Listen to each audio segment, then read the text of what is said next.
सुंदर नारी तो हाय कोनी आज के टाइम में कोई भी। अरे अब बहुत घनी घनी सुंदर नारी थी। और एक पन्ना चित्रकार हुआ करता, वो जयचंद के दरबार में बहुत सारे चित्र लेके चला जाता है। और चला जाने का बाद में जब वह चित्र दिखाए उनसे, बोला बताइए आपको क्या कोई लड़का पसंद है? तो उसमें चित्र में एक छोरा था पृथ्वीराज चौहान। और बस योगिता देख दिए नो बोले ये तो बिल्कुल मेरे जैसा लग रहा है।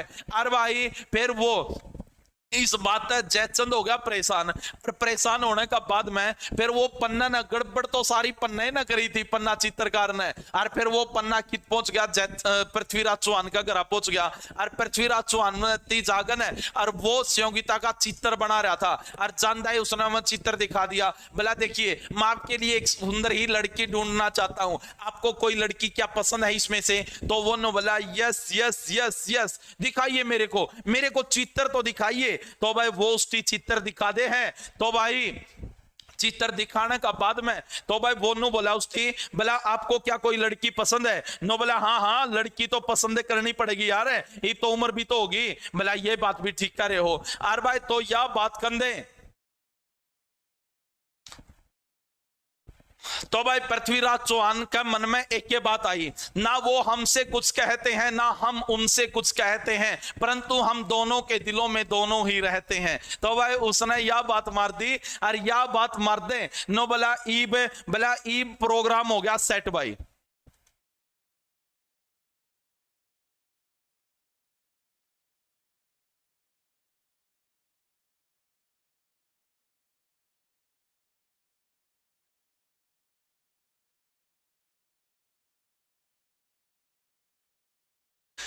तो भाई इन दोनों की फिर आपस में शादी हो जावे है।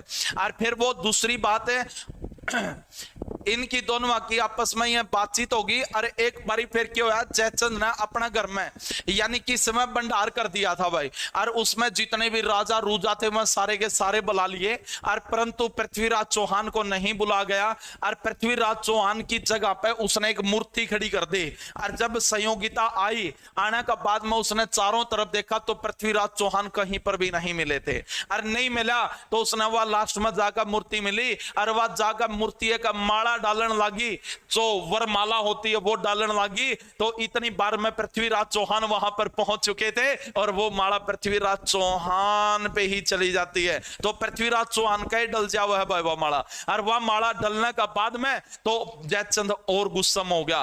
और गुस्सा में होने का बाद में फिर नो बोले, बोला भाई इत तू मैं तो इसने मारूंगा संयोगिता ने। बोला क्यों मारेगा? बोला क्यों कहता इसने बेइज्जती करवा दिया अपने पूरे देश में। बोला बेइज्जती क्या करवा दी? बोला यार ये क्या किसी से प्यार करना कोई गुनाह थोड़ी ना है। बोला भाई भैया प्यार कर रहे हैं। और बोला यो मेरा जब दुश्मन रहा तो भाई संयोगिता वरमाला डाल दियो इनो बोली मुझे तेरा साथ चाहिए, मुझे तेरा साथ जिंदगी भर नहीं चाहिए बल्कि जब तक तू साथ है मुझे तब तक ही जिंदगी चाहिए। तो भाई यो डायलॉग मारा था किसने? संयोगिता ने। किस पे? पृथ्वीराज चौहान पे। पृथ्वीराज चौहान उसने लेकर और घोड़े पे बैठा कर चल दिया भाई। और भाई जब यह आगे चलन लगे, मैं फोटो दिखा दूं हमने कैसे बैठा कर चल रहा था। ए नू बैठा कर चल रहा था। और जयचंद नो बोला संयोगिता की भी तसल्ली को नहीं, बोला इसने भी कर दिया होगा काम। बोला भाई अगर यू ठाकर ले जावर तो पाछे बैठा और यू तो आगे बैठा रहा, इसका मतलब यह भी खुश है और कुछ नहीं इसकी कंधी। और भाई नहीं तो पिटन पाटन नहीं लाग जा रहा है। बोला कुछ नहीं कंधी या भी खुश है, इसका मतलब तो जान दे रहा है। तो भाई ये जान दिए भाई।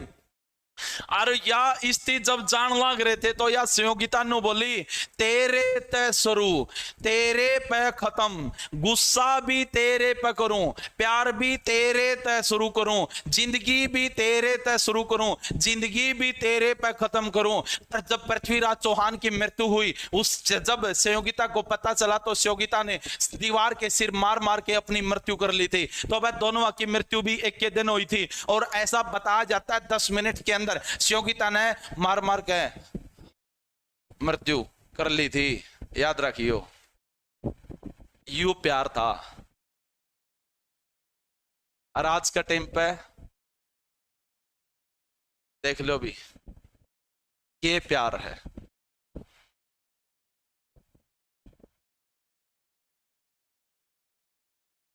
और भाई 5-7 दिन बाद से इनके दोनों की आपस में लड़ाई हुई और पृथ्वीराज चौहान शिवगीता से बोला,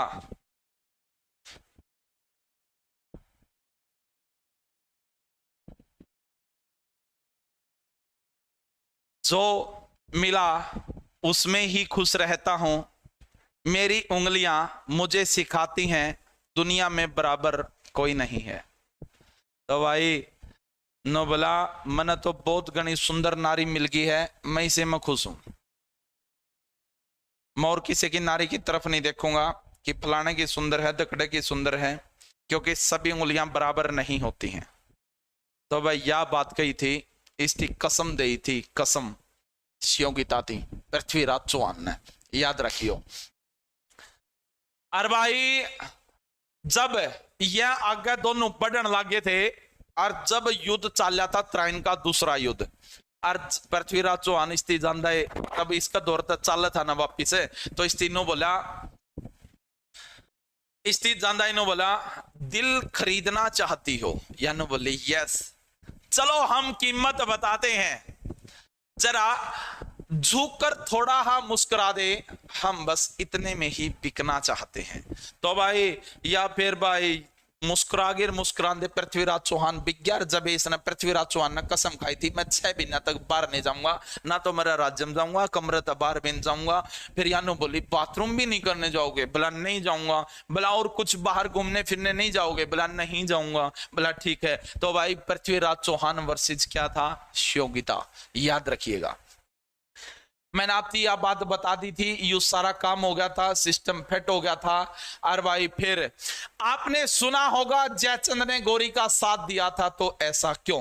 क्योंकि मैंने आपको अभी अभी तो बताया था प्यारे साथियों, जयचंद कटा करता मोहम्मद गौरी पृथ्वीराज चौहान थे, क्या तक गौरी का साथ दिया। और आपने अक्सर यह भी सुना होगा कि मोहम्मद गौरी का साथ पृथ्वीराज चौहान को हराने के लिए दिया था जयचंद ने।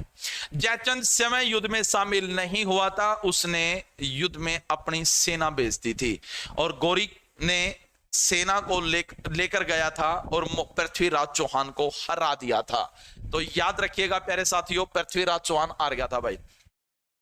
एक बार एक चित्रकार पन्ना राय बहुत सारे चित्र लेकर जयचंद के दरबार में चला जाता है और शिवगीता से तय कर लिया जाता, वह पृथ्वीराज चौहान से ही शादी करेगी। लेकिन जब जयचंद को वो पसंद नहीं थे, तो वह शिवगीता ने तय कर लिया था, नो बोली शादी करूंगी, बोला इसी से करूंगी, और बोला नहीं तो मैं शादी ही नहीं करूंगी। तो बोला भाई ठीक है। तो इसी कारण जयचंद ने गौरी की सहायता की थी। यही सबसे बड़ा रीजन बताया जाता है प्यारे साथियों हमारे इतिहास में। तो प्रेम अमर हुआ। किसका प्रेम अमर हुआ? पृथ्वीराज चौहान और शिवगीता का प्रेम जो था वो अमर हुआ। तो भाई अमर हुआ। पृथ्वीराज चौहान जब 11 साल के थे तो उसकी पहली बार शादी हुई थी। जो पृथ्वीराज चौहान था वो छोरा जब 11 साल का था तो पहली बार शादी हुई थी, याद रखियो।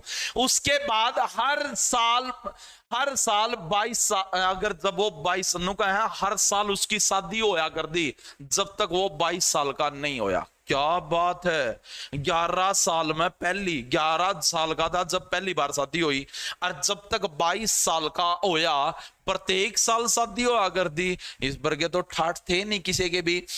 उसकी शादियां होती रही। जब वे 26 साल के हुए तो उनकी जो शादी होती है वो शिवगीता के साथ में होती है। परंतु हमारे इतिहास में जिक्र किया गया है सिर्फ पृथ्वीराज चौहान की शिवगीता के साथ में शादी होती है।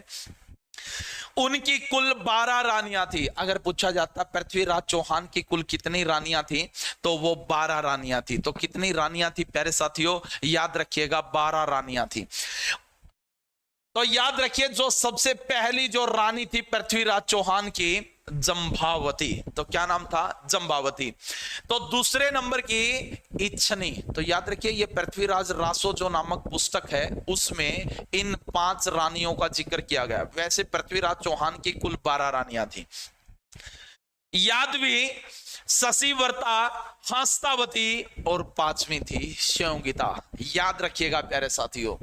तो बोनो बोला कुछ सोचूं, पृथ्वीराज चौहान शिवगीता थी। लास्ट मैंने बोला कुछ सोचूं तो तेरा ही ख्याल आता है, कुछ बोलूं तो तेरा ही नाम आता है, कब तक मैं छुपाऊंगा अपने दिल की बात, तेरी हर बात पे तेरा प्यार ही आता है। तो भाई यह बात बोली थी किसने? पृथ्वीराज चौहान ने। किस थी? सहयोगिता थी। तो याद रखिए प्यारे साथियों, गौरी की हत्या जो करी थी वो चौहान ने अपने भेदी बाण था, शब्द भेदी बाण से गौरी को मार दिया था। मैंने आपने यहां तक पढ़ा चुका था। अब भाई बात आ गई 1192 में कौन जीत गया? गौरी जीत गया। गौरी की क्या हुई थी? जीत हुई थी। और गौरी की जीत होने के बाद में फिर जो गौरी जिसने गद्दी सौंप का जा रहा था अफगानिस्तान की, उस राजा की मृत्यु हो जाती है। और मृत्यु होने के बाद 1194 में वहां पर चला जाता है। और वहां पर जाने तक पहले तो कनौज मल को ओ कजावत था। और कनौज का राजा कौन था? जयचंद। और गौरी जांदा जांदा ने बोला जयचंद खड़ा हो। और भाई खड़ा हो लिया। और खड़े होंगे जयचंद ने बोला समाया उसका नहीं तीर, और तीर समान दे। और भाई जयचंद ने बोला अरे भाई गौरी मन क्या कर दिया? मन क्या कर दिया? बोला कर दिया तने के निके करेगा तू? के करेगा? तो भाई यह बात कंधे उसने गौरी ने जयचंद क्यों मारा? क्योंकि उसने अफगानिस्तान में जाना पड़ गया था। उसका नु हो गई थी कदे मेरा जान दे पूरा का पूरा पे सारा पे यो अधिकार कर जावे। तो इसी कारण से जयचंद को मार दिया था। किसने? गौरी ने। और मारने का बाद में गौरी ने बोला जब तू अपने दामाद का नहीं होया तो मेरा क्या होगा? मैं तो क्या पता कौन कड़े का परदेसी, तो मेरा तो कुकरे भी को नहीं हो सकता भाई। तो आपने याद रखना है 1194 में जो युद्ध हुआ वो कन्नौज का युद्ध। और भाई यू युद्ध होने का बाद में पृथ्वीराज चौहान को अपने घोड़े का पीछे बिठा कर ले जावा है कौन? गौरी। और लेकर जाने का बाद में 1206 में अपनी सलाखों के पीछे डाल देता है और साल आती है 1206। और 1206 में तीर कमान की प्रतियोगिता होती थी। शब्द भेदी बाण का बहुत गणा कसूता आदमी था। कौन है? तो यू जिसका नाम है पृथ्वीराज चौहान। तो याद रखिए। तो यू ने बोला एक मौका मृत्यु भी दे दो। और भाई गौरी इसने मौका देने तनाटता था। ने बोला जान है तेने मौका दूंगा के? बोला तेने मौका मैं क्या कहने ना? बोला भाई साहब प्लीज एक मौका दे दे। और भाई पृथ्वीराज चौहान की और चंद्र बरदाई भी इसके भाई बाद में इसने मिलन खातिर पहुंच गया था। अरे यू जानता है चंद्र बरदाई तीनों बोला चंद्र बरदाई कैसे भी कर भाई मेरे को यहां से निकाल दे। बोला रहा भाई मैं तेने निकालूंगा चाहे कुकरे भी निकालू, तू टेंशन ना ले वो इस चीज की। बोला निकाल देगा? बोला हाँ मैं पक्का निकाल दूंगा। बात चंद्र बरदाई आपने याद रखना है जिसने पृथ्वीराज रासो नामक पुस्तक लिखी थी। अगर पूछा जाओ पृथ्वीराज रासो नामक पुस्तक किसने लिखी? तो चंद्र बरदाई ने लिखी थी। पृथ्वीराज चौहान के दरबारी कवि का नाम बताइए? तो याद रखिएगा चंद्र बरदाई। और भाई चंद्र बरदाई यू एक कवि हुआ करता। तो इसने यू नो बोला तो एक छंद गा दिए, दो हाहा गा दिए और उस दो मृत्यु बता दिए कहां पर खड़ा है कौन। बोला तो भाई पूरा नाम तो लिए ना सुल्तान का दिए। तो बोला ठीक है भाई मैं दो गा दूंगा।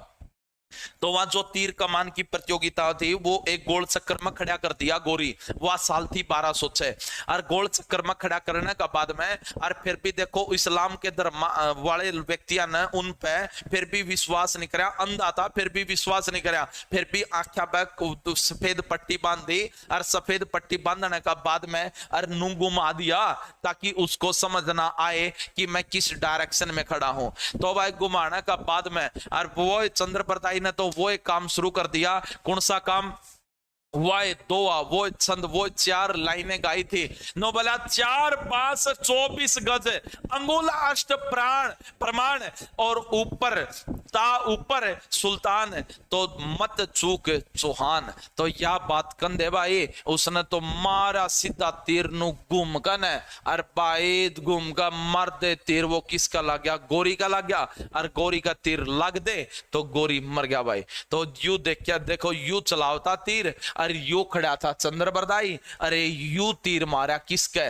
तो गौरी का। और गौरी लग दे तीर मर गया। और मरने का बाद में पृथ्वीराज चौहान ने बोला चंद्र बरदाई।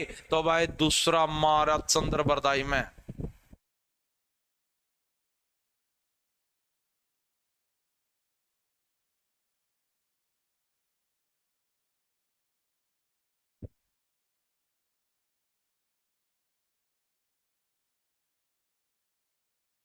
और भाई फिर के करियो याद रखियो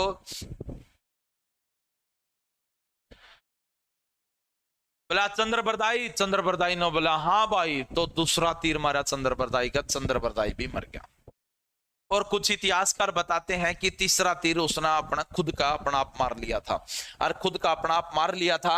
और याद रखिए प्यारे साथियों, जब उसकी मृत्यु का पता लग जाता है किसको, तो प्यारे साथियों मैं आपको बता देता हूं, जब उसकी मृत्यु का पता लगा किसको, स्योगिता को, और स्योगिता ने दीवार का सर मार मार के खुद की मृत्यु कर ली थी। तो जो तीसरे नंबर पे फिर जो मृत्यु हो जाती वो स्योगिता की। और याद रखिए एक टाइम में वो साल था 1206, वो दिन था 15 मार्च का, 15 मार्च का दिन था, साल 1206 थी। और तीनों के तीनों की मृत्यु सिर्फ 10 मिनट के अंदर हो जाती है। तो भाई सबसे पहले गौरी मारा, फिर चंद्रबरदाई मारा, फिर भाई पृथ्वीराज चौहान खुद मरा था, और फिर पृथ्वीराज चौहान की पत्नी थी जिसका नाम था स्योगिता, फिर वह मरी थी। तो याद रखिए, और जो चंद्रबरदाई ने दोहा गाया था, उस दोहा के था 4 बास 24 गज, अंगुल अष्ट प्रमाण, ता ऊपर सुल्तान है, मत चुको रे चौहान। तो भाई यू दोहा गांधे और चौहान क्या ना